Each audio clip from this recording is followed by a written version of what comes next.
Sir Richard, welcome to Singapore. Thanks so much for joining us and coming to share your insights. The first thing I'd like to do, though, is talk a little bit about you. If somebody was to try to summarize your career in one word, would it be fair to say that that word would be challenging? Fun and challenging. I'm sorry, I have to have 3 words. No, I think, look, my approach to life is not to take life too seriously, but I think I think that's important to balance things, and if in the process we can make people smile a bit, why not? On the more serious side, you do have the Virgin Earth Challenge. How is that going? What was involved in it? Where does it stand? Well, prizes are a very effective way of stimulating people to think about subjects that are not being thought about. The first crossing of the Atlantic by aeroplane was actually a Daily Mail prize that Lindbergh ended up winning.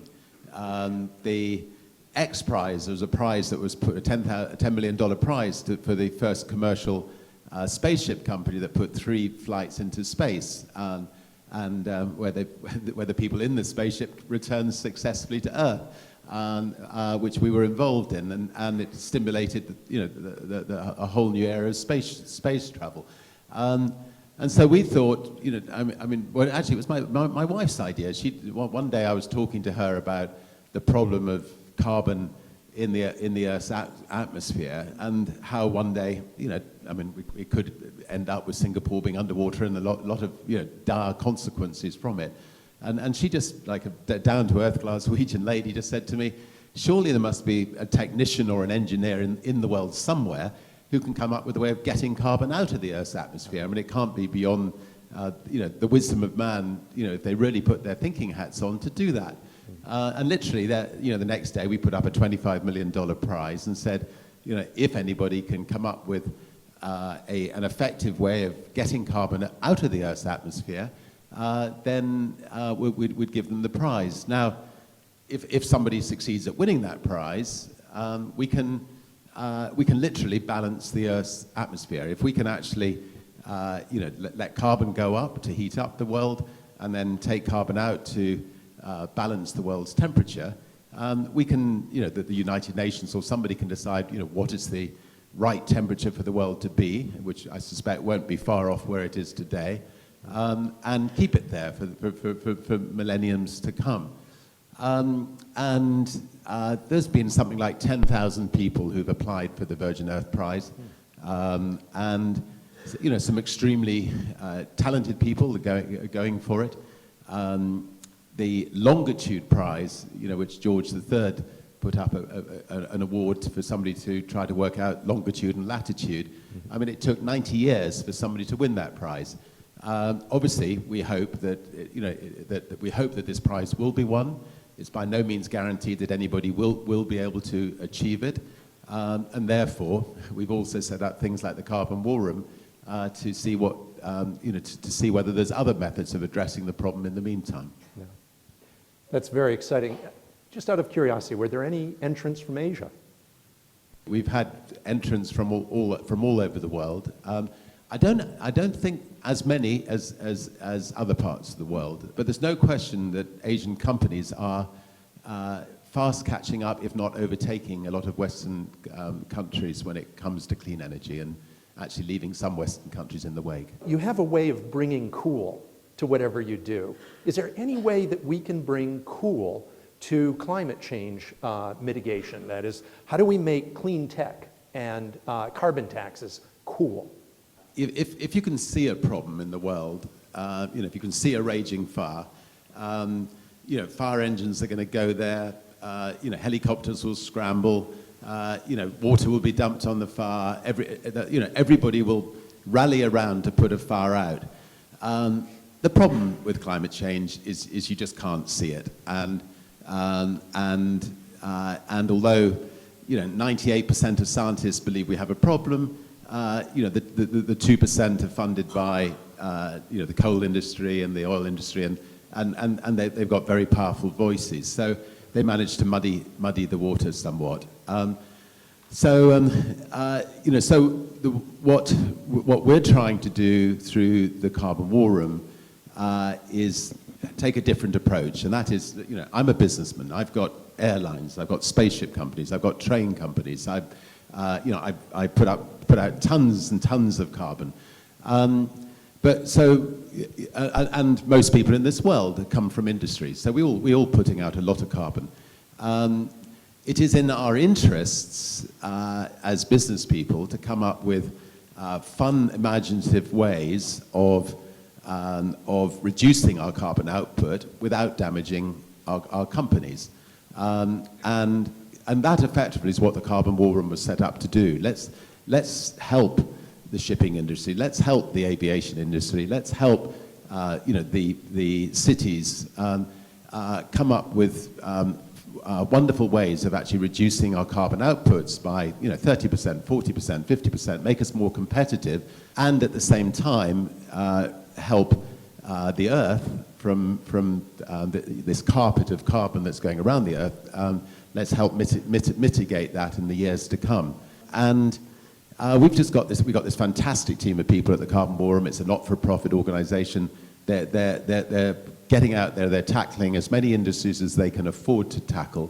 And I think the reason we've come to Singapore is to see if we can get other families who believe in what we're trying to do to join us.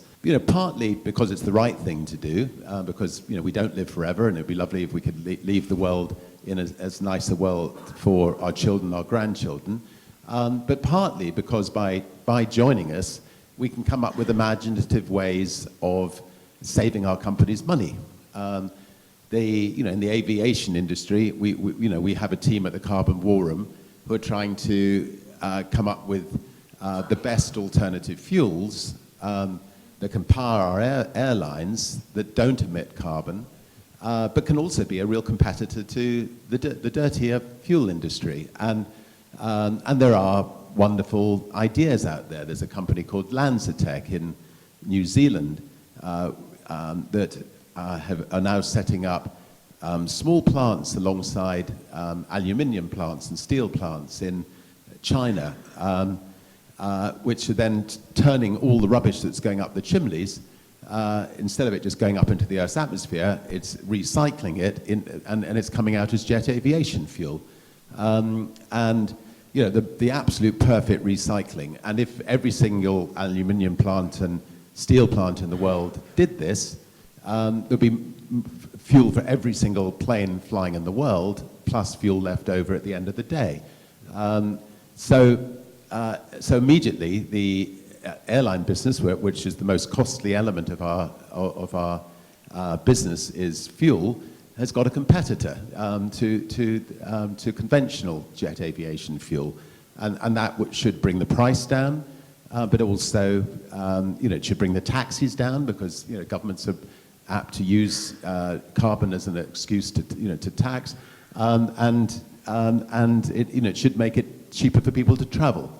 And that's just one example. If you take every single industry, there are big examples like that can make a radical difference. I mean, in the built-up industry, the Carbon War Room said to the mayor of Miami, why are you not retrofitting all the buildings in Miami? Why are they emitting all this carbon unnecessarily when the people in the buildings could have fuel bills which would be 40% less? And the mayor said, well, I can't get banks to lend the money. So the Carbon War Room went to the banks and said, well, why can't you lend the money to the buildings in Miami?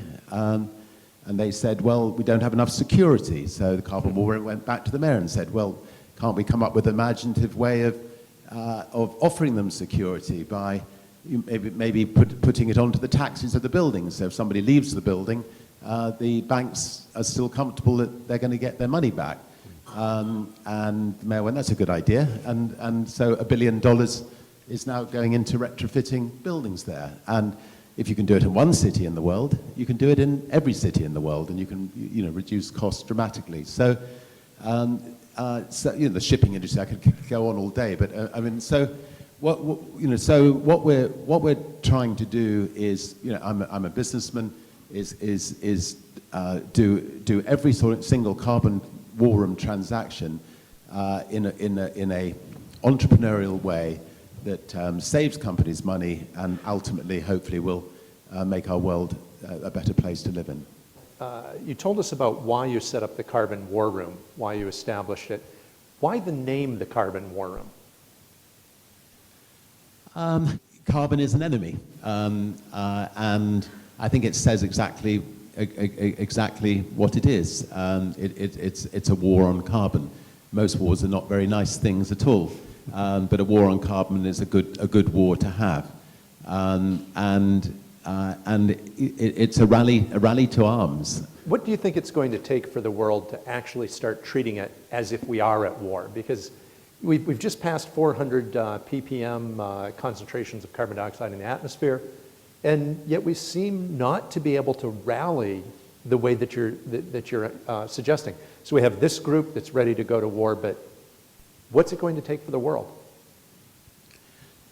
As we said right at the beginning, unless you can see the enemy, it's very difficult to rally the world to action. I like to think that this kind of approach perhaps is a better approach than the one in the past, which is let's punish the dirty industries, and that's the way to deal with it. I think if you can